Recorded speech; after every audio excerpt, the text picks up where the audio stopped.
Many congratulations to the top three finishers of the F1 Sprint here in Miami. In third place, Charles Leclerc. In second place, Oscar Piastri. And our winner, Lando Norris. Many congratulations, Lando. Great race. After a couple of P5s this year, just how sweet does it feel to be back in the winner's enclosure? I mean, it feels good. It feels good. I mean, the thing that really feels good is just the car, obviously. It's all relative. It doesn't feel amazing on track, but it's quick, and we made some good steps forward. So I think that's the thing that makes us happier, really, is, of course, the result, but just the fact that we can be quick again and push, and we can be a bit more consistently quick. I think there were moments this year where, you know, Oscar's demonstrated, and we demonstrated that we can be fast and there or thereabouts, but just not consistent. This weekend, we seem to just be there from the off. So, you know, plenty of positives, and yeah, the perfect way to start the weekend with the pole yesterday and the win today. So still a tough race, a long race, hot. So you have to manage a lot of things, but I could keep it calm and pretty straightforward. You say you're managing a lot of things. Were there any dramas for you? No, it's probably the first weekend all year that I've just not had any dramas, touch wood. So, you know, it's just been quite a straightforward weekend in general for me. I could just go out and do my programs and just learn from the beginning, you know, and not ever feel like I'm a step behind things. So I feel like I've been almost the opposite and step ahead, and that's paid dividends through the weekend so far. Of course, everyone's catching up and it's going to get tougher and tougher, but no dramas this weekend. So I'm happy the team's done a good job. Of course, it's part of racing is reliability and making sure things are working as they should. And so far this weekend that's happened, and we'll continue to do that. All right, very well done to you. Thank you, Lando. Oscar, let's come to you. Another McLaren 1-2 in the sprint here in Miami. Look, after gaining a position at the start, how was the pace for you? It was reasonable. I think, you know, clearly there was a little bit still to find and try and extract. But, yeah, as Lando said, you know, the car's been a really good step forward this weekend. And, yeah, to be able to have that kind of pace today and yesterday as well has been a welcome return to form. So now just got to try and keep it going, obviously. But yeah, good start to the weekend and good start to the day. And it was a good start for you as well, equally good as Charles. Yeah, it felt like it was a good launch. Yeah,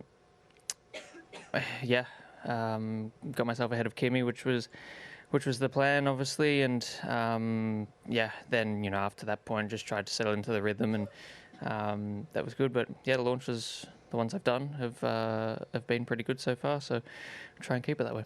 All right, very well done to you, and congratulations to you as well, Charles. You said a moment ago that you weren't happy with P3. Just how was the pace of the car out there? No, it was actually quite okay. I mean, I'm more disappointed about our sprint qualifying yesterday than I am today, because at the end of the day, we did a good start. I think the pace was there. It was very difficult to follow in the second sector, but we were quite competitive, but it wasn't ever enough to overtake Oscar. But overall, I thought our race pace was a little bit stronger compared to our qualifying pace yesterday. We need to try and find something for this afternoon in order to start a little bit further up, and that should make our life a little bit easier, because also with all the managing and the warm temperatures of today, it was quite tricky. And if you do qualify better this afternoon, do you think you can challenge for the win tomorrow? Have you got that kind of pace? I mean, tomorrow it's raining, so I think we all go a little bit into the unknown for that. But surely the higher up, the better. All right, Charles, very well done. Thank you for that. Let's open it to the floor now. Please remember to give your name and publication. Adam Cooper, F1. I guess it's the obvious question we all want to ask. What have you learned in the last day and a half about the impact of the new rules in qualifying spec and race spec, given that this isn't such a critical track on energy deployment, and Montreal obviously might be a bit tougher?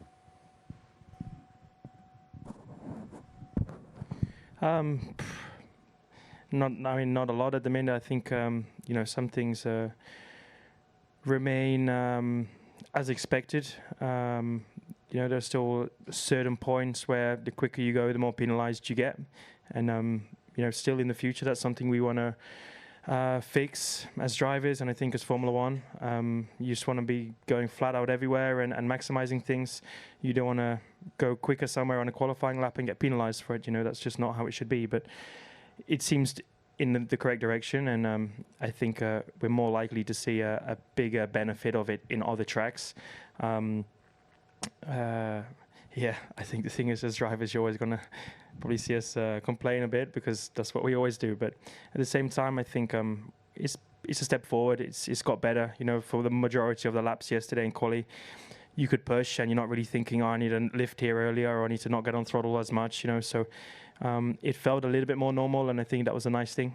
In a sprint race, nothing really changes at all, apart from like the super clips and things like that. But otherwise, yeah, a step in the right direction is as much as we can really ask for at the minute, and the rest of it really has to come maybe later in the year, but also into the future years. Oscar, anything to add?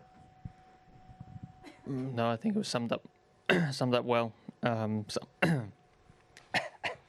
The you know, there's a little bit less super clipping in qualifying, which is good, but as Lando said, some of the problems we've had in the start of the year are still there, especially in qualifying.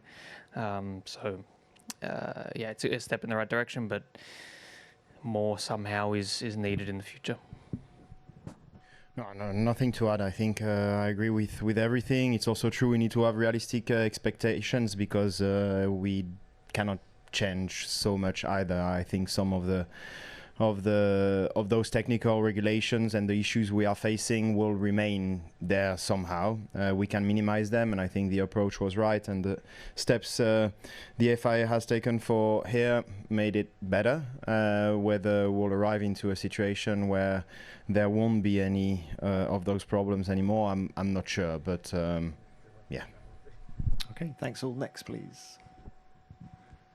Henry Payne, Detroit News.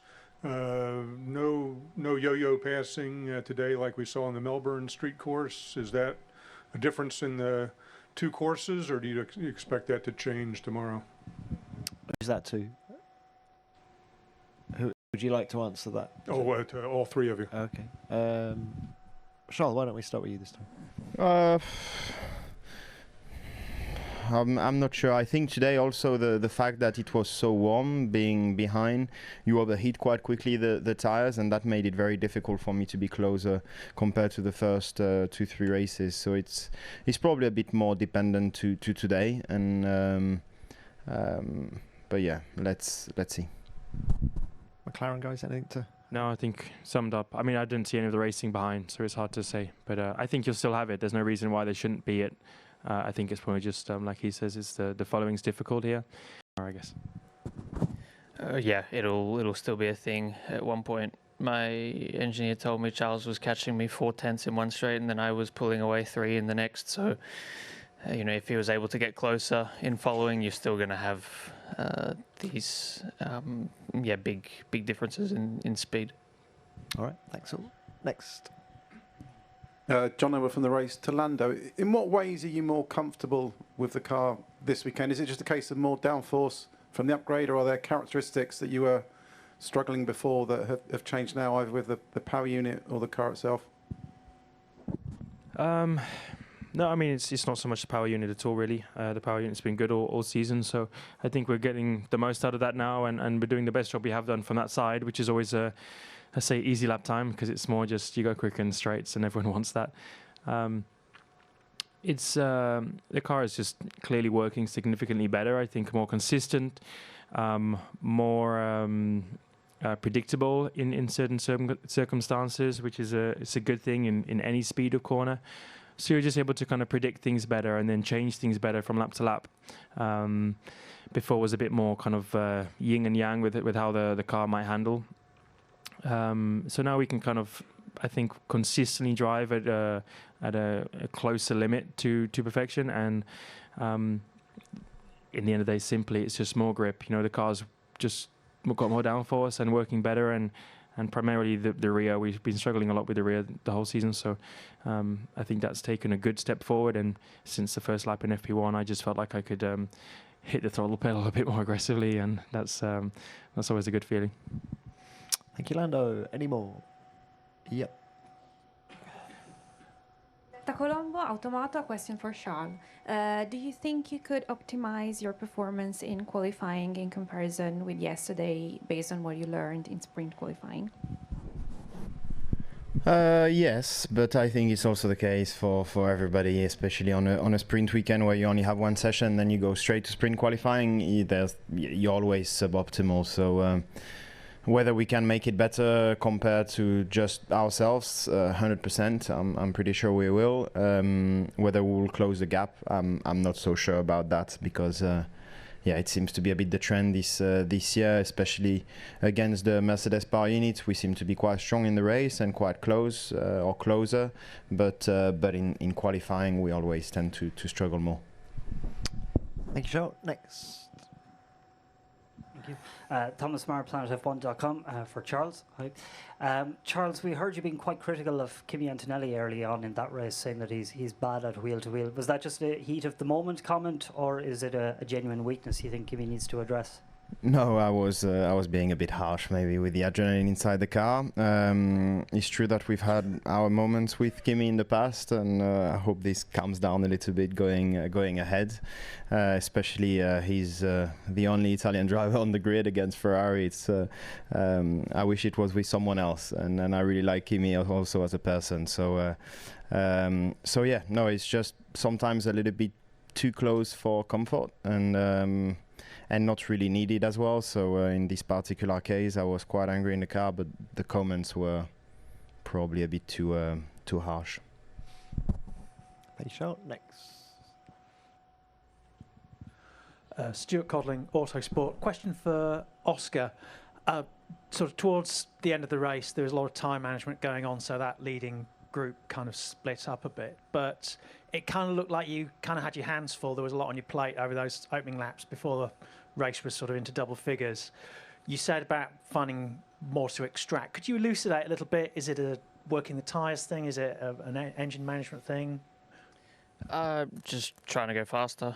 I think from a power unit management side of things, there's not that much to do in the race, especially around a track like this. So it's just the normal things of trying to go around the corners faster, really. So I've been trying to catch up a little bit all weekend. There was a couple of laps in sprint quality that were good, but in general I've needed to find a little bit extra. And I think that was the case again today. So just need to understand where exactly I was losing and try and not lose there.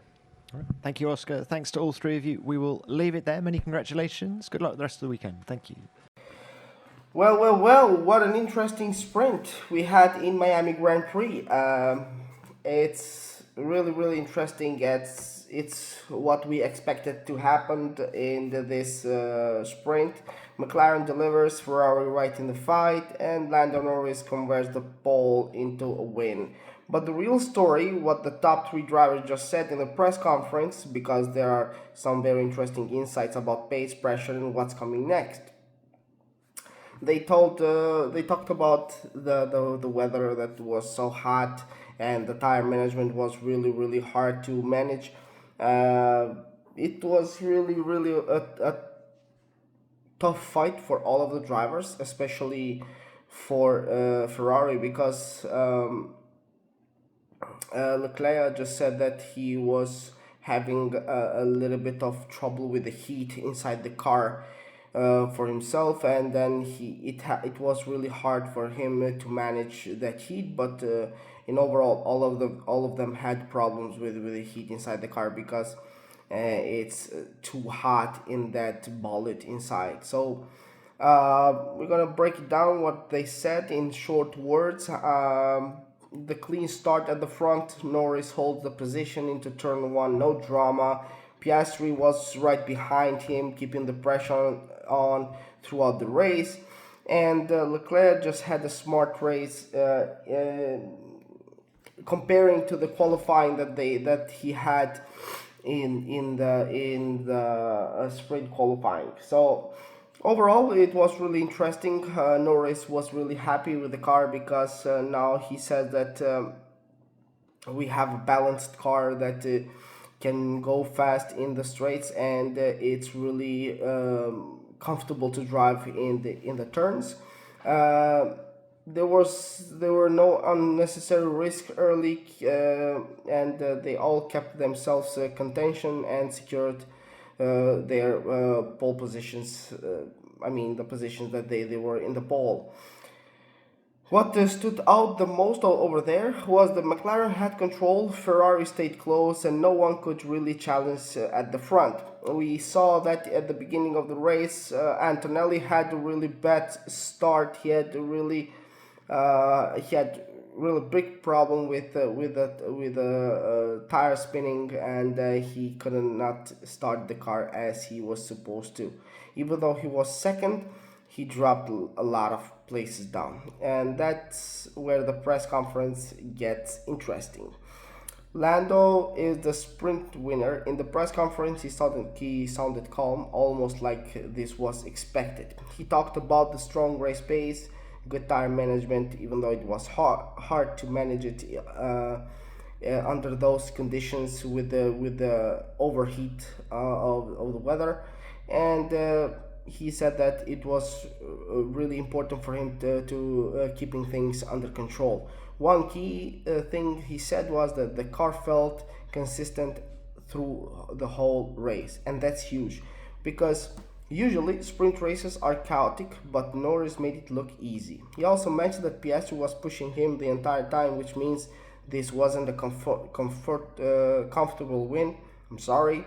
And this was controlled under pressure. Even though they are two teammates, they tend to push each other's boundaries, and they kind of don't have rules. Who's the first driver? Who's the second driver? Whoever wins. So they don't have that kind of let's say that kind of law inside McLaren that the first driver needs to win and the second driver needs to comfort him or like help him from behind, etc., etc. And honestly, this might be one of the Norris's most complete performances. Oscar Piastri, who finished second, and his tone was interesting. No disappointment, but not fully satisfied either. He said that I tried to stay within the range. There were moments that I thought about the move, but the tires and the tires started sliding, and I didn't want to risk my position because I had right on my tail I had Leclerc, who was really good driving throughout the whole sprint race. He also told us that he had the pace, but maybe not enough to fully attack Norris that was in front of him. He also mentioned small details like tire temperature and the dirty air, making it hard to get closer. So overall, he was really happy with the strong result that he had, and he said that maybe that was only a small dropped opportunity or missed opportunity for him. He also talked about that in the qualifying he will give everything that he has on his power, because as we know, tomorrow we expect to have rain in Miami Grand Prix in the track. But hopefully we won't have that kind of problem with the driver, because they will need all of them to change the strategies, because they need to drive in intermediate or on wets. I don't know. We will see what's going to happen until then. Charles Leclerc, the star boy of Ferrari, he finished third, and honestly this was a very Leclerc style race. In the press conference he focused on maximizing what was possible, staying consistent and not over pushing, because he was really happy with the race today but not happy with the qualifying yesterday, because in the qualifying the moment Ferrari put the soft tires, they started losing power. I don't know why, because it was something to do with tires or whatever. Maybe the car didn't like those tires. He admitted that McLaren just had had more pace today, but no excuses, just clear assessment. He also hinted that Ferrari is very close, but is still missing something, and that matches what we saw in qualifying. Ferrari is in the fight, but not leading it yet, because we saw that they had a lot of good moments to do the overtakes, but yeah, Leclerc just didn't want to push it because he was feeling really good with the car. He did some pushing here and there, but not in a way to jeopardize his position and to lose that third position that he gained while he was pushing in the start. One of the biggest talking points in the press conference, why didn't we see more action in the front? Norris and Piastri both mentioned the dirty air tire management and how hard is it to follow closely in Miami, because Miami has a lot of dirt, and from the heat when you drive, the sand tends to get up because there is winds and things like that, and then you have dirty air coming right at you while you go 300 kilometers an hour. Leclerc agreed that saying once the gap stabilizes, it becomes very difficult to attack. The pace difference weren't big enough. Track conditions made overtaking tricky because, yeah, sand, wind, too much heat, and things like that. Which explains the controlled race at the front. This press conference also revealed something bigger. McLaren right now, both of them drivers were talking about confidence, and both of them have said that now we have the car that we can fight with everyone that gets in our way. They have a very stable car, and they can execute everything in perfect condition. So they say that we have now the car that can be the again champion this year. So we will just need to see. Ferrari, on the other hand, Leclerc just said that we are competitive, but still chasing that last step in the straights. They tend to lose some milliseconds, but they will see to fix this in the race, because he said that in short terms we tend to have problems, but in long terms we are really good.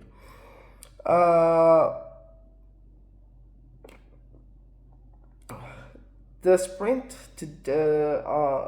had just told us a lot of things.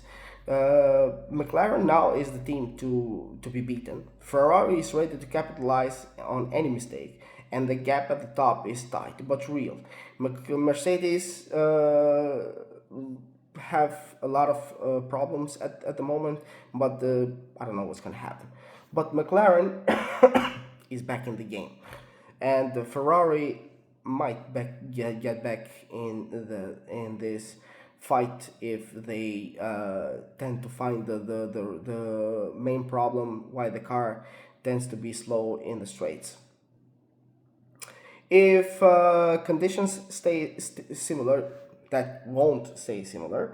McLaren has the advantages, but if something changes, Leclerc is right there, because as we know, Ferraris are really good in the wets, but we have the wet king that is Max Verstappen. We don't forget that. We need to keep that in mind, because if we have wet track, then Verstappen comes in, if his car will drive as he loves.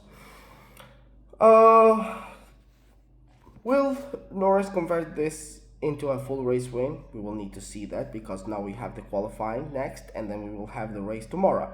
And if there is a possibility for Ferrari to close that final gap, we don't know. But you can drop your prediction below, down in the comment section, and please like the video, subscribe to the channel for more this kind of F1 content if you like it. Please, we also need those likes and subscribes so the channel can live and live, and we can work for you guys and for the F1 community, and have this kind of amazing videos done for you. See you in the next one.